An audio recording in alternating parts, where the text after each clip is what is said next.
Bonjour à toutes et à tous, bienvenue dans le podcast La Sur. Bonjour mon cher Rust. Wow. Bonjour tout le monde. Bon, I'm pointing the fingers. Parce que là, 6 novembre prochain, c'est pas le main event, c'est pas le co-main event, mais c'est sans doute le combat le plus intéressant de la carte, en tout cas pour eux. Non, je vais peut-être me calmer. Ouais. Je vais peut-être me calmer, mais ça va être une dinguerie. Oui.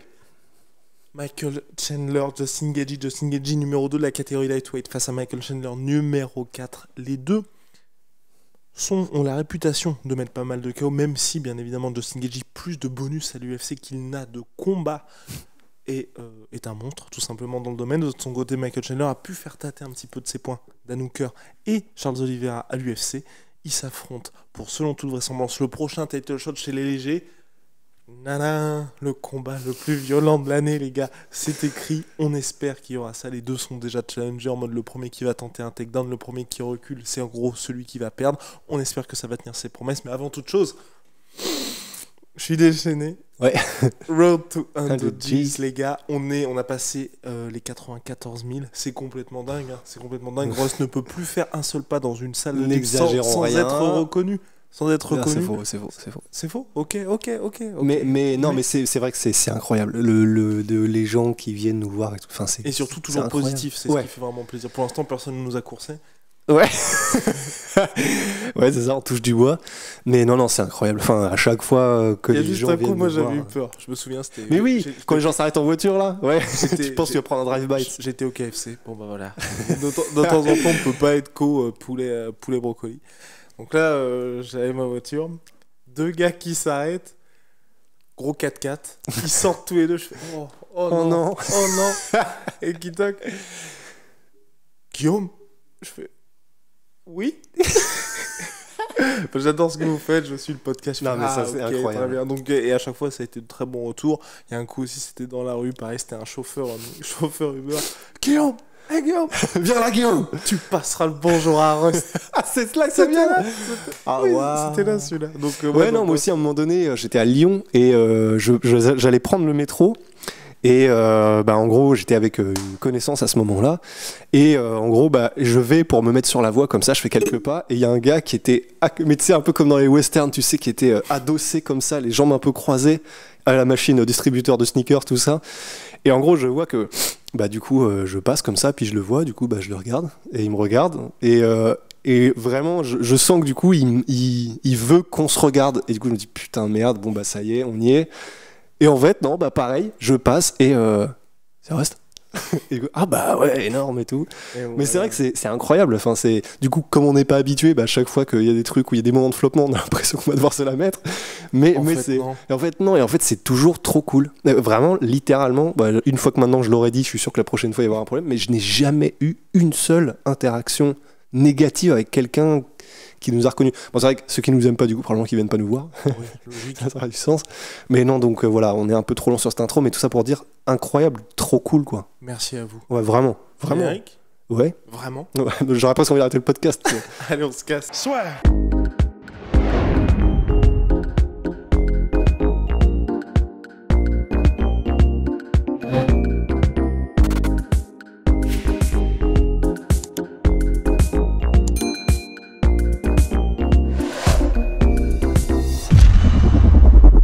Alors, Michael Chandler, Justin Gaethje, Big Rusty. Là, franchement, on est sur quelque chose qui, sur le papier, peut être dinguissime. C'est en 3 rounds. Donc, en plus, Michael Chandler peut souffler et se dire, ok, j'ai pas du tout de souci à me dire, le premier round, va falloir que je gère un petit peu. Non. Là, on peut y aller. Là, on peut vraiment y aller full blast. Et... Ouais, vivement. Ça va être... Alors, je reste... En fait, je reste... pas dubitatif, mais les deux, en fait, potentiellement, alors de toute façon, ils vont frapper comme des mules, ça c'est sûr, mais je veux dire, au niveau du style, c'est possible qu'ils y aillent peut-être un peu plus prudemment que d'habitude, en fait. Déjà parce que l'un et l'autre savent qu'ils peuvent s'éteindre en une seule droite, mais je sais pas du tout quel style ils vont avoir, en fait. Et c'est ça qui m'intéresse beaucoup, c'est qu'il y a moyen que ce soit un énorme banger, parce que de toute façon, ils peuvent s'arracher la tête vraiment sans aucun problème l'un et l'autre. Mais je ne sais pas comment ils vont approcher le truc. Parce qu'au final, je rematais les combats, du coup, pour voir un petit peu ce qu'on pouvait en déduire. Alors bon, déjà, évidemment, c'est clair que le dernier combat de Chandler, Il a été mis KO sur un crochet gauche, il me semble, de Charles Oliveira. Les crochets, et en particulier gauche, de Justin Gaethje, c'est un film d'horreur. Donc, si on faisait des mathématiques un peu stupides, on pourrait se dire, bon, bah, ça sent mauvais. Bon, évidemment, c'est pas aussi simple que ça. Mais voilà, en tout cas, ce qui est intéressant, c'est qu'effectivement, le combat risque de se passer debout, je pense. Bon, parce qu'ils ont fait un concours de tub et que bon, ni l'un ni l'autre n'a visiblement envie d'amener le combat au sol. Mais même, je pense que de toute façon, c'est le style qu'ils préfèrent et avec lequel ils ont envie vraiment de montrer qu'ils sont les meilleurs au monde. Et là, bon, bah, que ce soit Gaethje ou Chandler, les deux sont connus pour mettre des KO, les deux sont connus pour leur stand-up. Donc, je pense qu'ils ont envie de se prouver l'un l'autre. De toute façon, que ce soit lui ou Gaethje, c'est ce qui s'est passé pendant toute leur carrière. Dès qu'il y a eu un concours de tub, c'était... Ouais, bon, j'allais faire une... Mais en gros, ils y allaient à fond, ouais. Vous avez compris l'image. Voilà, ouais, vous avez compris, mais en gros, c'est ça qui est bien. Donc, je pense qu'au niveau probabilité que ça aille au sol, c'est quand même très faible. Donc voilà, on y est. Probablement un combat full striking entre les deux. Bah voilà, maintenant, la question, c'est... T'as pas peur pour Chandler? J'ai plus peur pour Chandler que j'ai peur pour Gaethje. Ça, c'est sûr. Parce que Gaethje, il est battle-proof. Enfin, dans le sens, il a pris les pires marrons de l'histoire de la planète, en fait. Et il en a fallu plusieurs pour le mettre en état de nuire. Et puis en plus, on a tendance à l'oublier, mais il s'est quand même pris un uppercut contre Tony Ferguson. Oh là là là là là là. Monstrueux. Il y a eu des flashbacks dans cet uppercut de Ngannou versus Overeem. Et vraiment, je n'en rajoute pas, c'est dire à quel point le truc était violent quand même. Donc, il y a ça, puis il y a aussi le fait que contre Alvarez et Poirier, il a été jusqu'au bout de l'enfer avec eux. Et à part ça, donc il n'a pas perdu. Donc c'est-à-dire que ce soit contre Khabib, c'est Khabib, c'est autre chose. Et Dustin Poirier et Alvarez, c'était dans des guerres. Et donc en fait, j'ai un petit peu plus peur pour Chandler, parce que Chandler, on rappelle, donc KO contre Oliveira, il a aussi pris un KO sale contre Patricio Frère. Ouais, exactement. Un KO sale contre Will Brooks encore un peu plus tôt. Il prend des knockdowns quasiment à chaque combat. Il y a les deux grosses guerres contre Eddie Alvarez. Deux énormes guerres qu'on vous recommande. D'ailleurs, je crois qu'elles sont en free fight. Sur la chaîne du Bellator. Ouais, énorme. Franchement, il régale de ouf, le Bellator. Et donc, vraiment, voilà. Il est connu pour avoir un menton pour être mis knockdown et KO. C'est très courant. Mais d'un autre côté aussi, il a une capacité de récupération qui est assez impressionnante dans les combats, notamment contre Alvarez. Enfin, vraiment, il y a eu des knockdowns de tous les côtés et pourtant, ils ont fait des guerres à chaque fois. Mais c'était son début de carrière, il était beaucoup plus jeune aussi. Et il n'avait pas le même style aussi. Et c'est ça qui est étonnant, moi, c'est qu'en gros, en regardant là les deux combats, parce que je me suis refait toute une... Une ressucée. Ouais, j'ai encore hésité à le dire. Mais... Et donc là, par exemple, si on compare sur ces deux derniers combats, et même celui avec Patricio Frère. Ouais, Patricio. En gros, il y a un moment donné où j'ai l'impression un changement de style, où il est beaucoup plus... Parce que vraiment, il a un style, c'est une pile en fait. C'est-à-dire qu'il a un physique... il est petit, c'est un tank, 1,73 je crois, mais ce qui est petit pour les lightweight quand même, ultra explosif. Et d'autant plus maintenant qu'il a adopté ce style où il est très très bas sur ses appuis, et vraiment il vient pour exploser en fait. C'est-à-dire qu'il... Bon, déjà, premièrement, le centre de gravité est plus bas, il a les jambes très écartées, ce qui fait qu'il peut vraiment asseoir ses coups lorsqu'il les met, vraiment les mettre à pleine puissance. En plus de ça, il est plus mobile, donc c'est logique, quand vous avez les jambes un peu plus écartées. Bon, il y a des plus et des moins. Un gros moins, ça peut être contre un gros low kicker, par exemple, parce que ce soit pour parer ou pour être déséquilibré, c'est pas l'idéal forcément d'être les jambes très écartées, mais par contre, effectivement, comme on l'a vu contre Hooker, cette posture qu'il a désormais, il est vif, mais à un point où, comme on l'a vu contre Hooker, vraiment tu dois être sur tes gardes constamment, parce qu'en un quart de seconde, il est sur toi et il t'a planté un coup de pioche, quoi. Enfin, depuis qu'il a ce style-là, en tout cas, il est vraiment, vraiment impressionnant de puissance et de mobilité. Mais d'un autre côté, par exemple, contre Frère au Bellator, les deux étaient sur le même modèle, des petits tanks, et sauf qu'à un moment donné, il y a eu une joute un peu comme en escrime où ils ont tous les deux avancé pour mettre un truc, et il s'est pris un KO. Oliveira, un peu pareil, mais c'est juste que pour dire que Patricio Frère, c'était un peu les mêmes modèles. Donc, j'aurais tendance à dire que, en termes, je vois Gaethje prendre l'avantage, je vois Gaethje faire plus mal à Chandler, et aussi pour la raison simple, mais qui est que, encore une fois, c'est con, mais il a Whitman dans son corner, Justin Gaethje, et je pense qu'ils auront une stratégie qui sera adapté à Chandler. Probablement qu'ils lui mettront la pression, parce que je pense que le pire quand tu es contre Chandler, c'est de reculer en fait. Donc je pense qu'ils mettront la pression à Chandler. On a vu dans tous les combats qu'il a perdu, généralement, c'est quand il prend la pression. Et je pense que alors, je sais pas s'il reviendra et d'ailleurs, c'est Dan Hardy ça qu'il avait dit, donc shout out, il faut rendre à César ce qui est à César, qu'en gros, Justin Gaethje avait peut-être tout intérêt à retourner à son style de guerrier, mais vraiment brawler, c'est-à-dire que vraiment, du coup, il attendait pour faire la bagarre, quoi, parce que c'est là où il brillait. Depuis qu'il a eu son opération aux yeux, il a changé, et qu'il a eu les 2 défaites, évidemment, contre Poirier et contre Alvarez, il y a eu vraiment une vraie refonte de son style, avec Trevor Whitman, et depuis il est beaucoup moins dans juste le brawl pour le brawl et en gros il attend que le mec soit là pour taper. Il est beaucoup plus technique et raffiné dans son style, mais du coup c'était la question d'Arnardi, c'est est-ce que ce style là beaucoup plus raffiné est adapté pour vraiment être sûr d'optimiser ses chances contre Chandler, qui est le plus vulnérable lorsque tu lui mets la pression et que grosso modo tu le prends un petit peu en brawl, quoi. Donc je pense que Gaethje mettra la pression, et je pense qu'en mettant la pression et avec le game plan qui sera aux petits oignons de Trevor Whitman, qui aura repéré peut-être un petit peu les faiblesses et les habitudes de tout un chacun de Chandler, je pense que Gaethje arrivera à mettre en état de nuire, parce que si Gaethje gagne, j'ai quand même du mal à croire que ce soit pas par KO.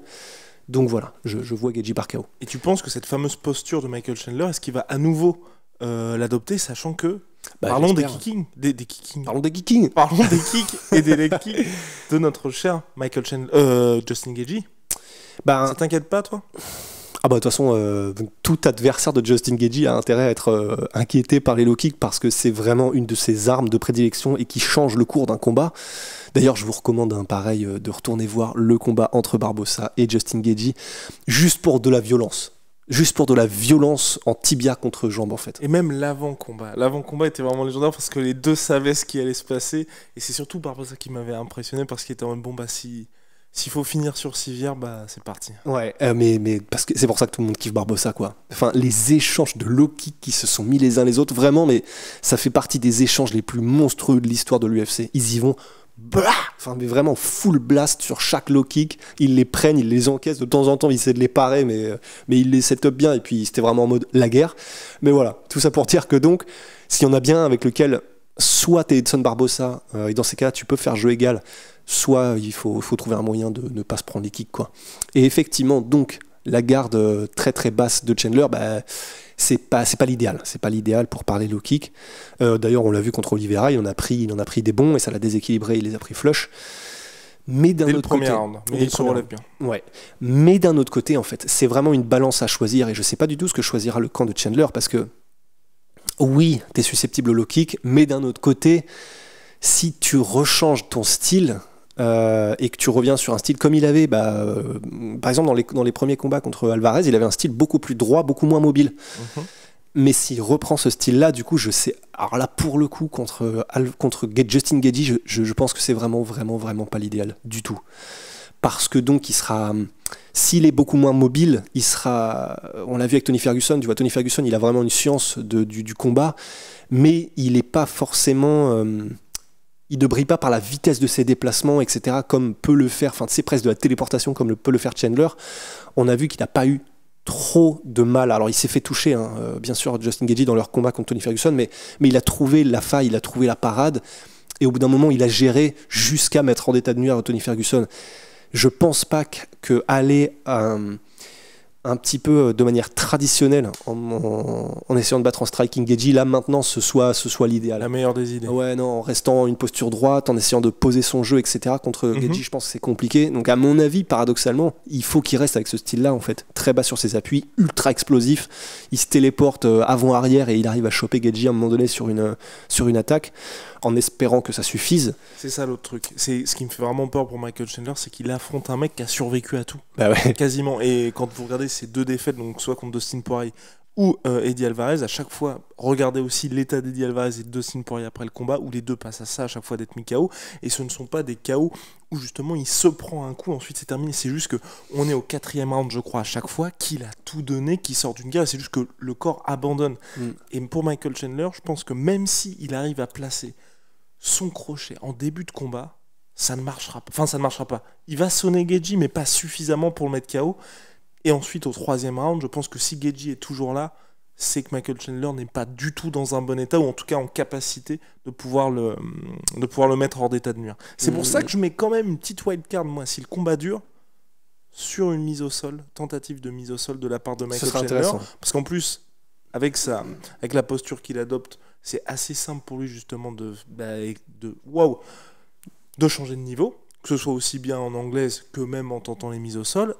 On le sait, il a des explosions athlétiques absolument et d'ailleurs, je vais dans ton sens parce que quand tu dis ça lui permet de changer de niveau en anglaise comme pour les takedowns, par exemple contre Hooker, il me semble que c'est comme ça que vient le KO avec un direct au corps et ensuite il remonte à la tête. Donc absolument. Donc il peut le faire, Michael Chandler. Reste à savoir, et c'est là aussi, il fait ça contre Dan Hooker, on est au premier round dans les premières secondes. Est-ce qu'il peut faire la même chose face à Justin Gaethje? En plus, on sait aussi, moi pour le coup, tu vois, au-delà du fait qu'on ait un échantillonnage assez réduit, mine de rien, pour Justin Gaethje de son JJB, donc à savoir contre Khabib Nurmagomedov, où il a été inexistant, mais c'est assez compliqué de ce côté-là. C'est juste qu'on a été assez surpris du fait que Khabib ait progressé si facilement, mais Michael Chandler a quand même un certain CV dans le domaine, et tu vois, tu te dis, et puis même, vous regardez son dernier combat contre Charles Oliveira, et à un moment on se dit, oh putain c'est chaud, parce que là Charles Oliveira, il est dans le dos. Il est bien, quoi. Parce qu'en plus, il a aussi les jambes, il a tout. Ah non, on était là en mode, oh là là là, ouais. Ça sent très très mauvais. Finalement, il s'en sort bien. Il prend même pas de dommages, il prend pas de coups. Il y a même pas de tentative de soumission de Charles Oliveira. J'ai plus souvenir. Du coup, je l'ai remetté tout à l'heure, mais ça m'a même pas choqué. Ouais. Donc je crois qu'il n'y a pas de tentative. Il essaye d'avoir le coup, mais en vain. Donc franchement, tu vois. qu'il a pas de coup aussi, Chandler. C'est vrai que ce monsieur n'a pas de coup. C'est un extincteur. Voilà. Ouais. Chandler l'extincteur. Donc on est dans une situation où. Pourquoi pas, tu vois, et que ça peut être aussi un petit peu de bluff de la part de Michael Chandler de dire le premier qui tente un takedown finalement va perdre le combat, à la manière de McGregor avant Dustin Poirier lors de la trilogie, qui est en mode celui qui tente le clinch, celui qui tente machin, et en fait il a fait tout ce qu'il avait dit qu'il n'allait pas faire. Ouais. Non, c'est pour ça. On verra bien, mais effectivement, faudra pas voir comme un déshonneur si jamais Chandler change de niveau, c'est le MMA. Mais oui, moi aussi je serais très très curieux en fait. Ne serait-ce en termes de dommages potentiels, tu vois. Bah ouais, c'est clair. Bah oui, c'est vrai qu'en combattant au sol, au moins, tu réduis tu réduis l'efficacité des frappes de Justin Gaethje et c'est pas négligeable, ne serait-ce que pour durer. Pour l'avenir, quoi, ouais. Pour l'avenir, pour sa famille. Non, mais vraiment. Ouais. Donc, je n'exclus pas ça. En tout cas, je pense, par contre, qu'on va avoir un très, très beau premier round. Ouais, oh là là, il y a moyen. Oh là là, surtout si Gaethje, du coup, met la pression. Oh, mais ça durera pas, en fait. Si les deux décident d'avancer, ça ne durera pas. C'est pas possible. Donc... Ouais, mais il faut que Michael Chandler avance. Non, parce que c'est là aussi le truc, c'est que tu vois...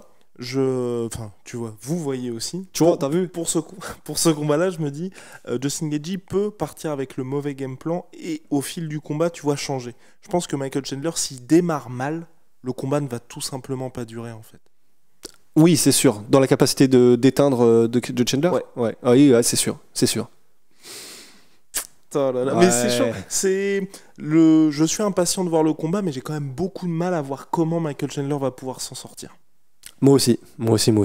À moins de justement jouer depuis le début la carte 2, ça va être full striking, direct dans les jambes, tu sais. Ah, ça, ce serait fort. Hein. En plus, ce serait beaucoup plus stylé que si le combat commence et qu'ensuite il fait les takedowns. Ouais. Franchement, ce serait en mode genre, il y a quoi, j'assume. Je sais plus dans quel film c'est. Si, c'est un film de Schwarzy. Je t'ai dit que je te tuerais en dernier, j'ai menti. Tu vois, mais sauf que quand c'est fait avec la confiance, c'est stylé.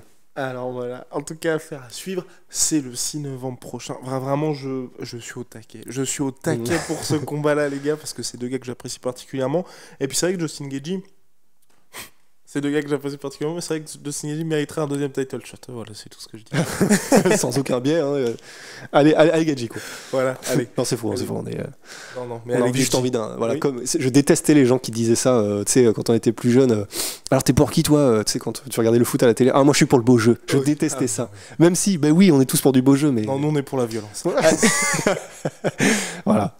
Allez, big shout out My Sweet Pea, My Sweet Protein, moins 38% sur tout My Protein avec le code la sueur. Venom, sponsor de l'UFC, sponsor de la sueur, bingo. À très vite, mon cher Rust. See ya. I'm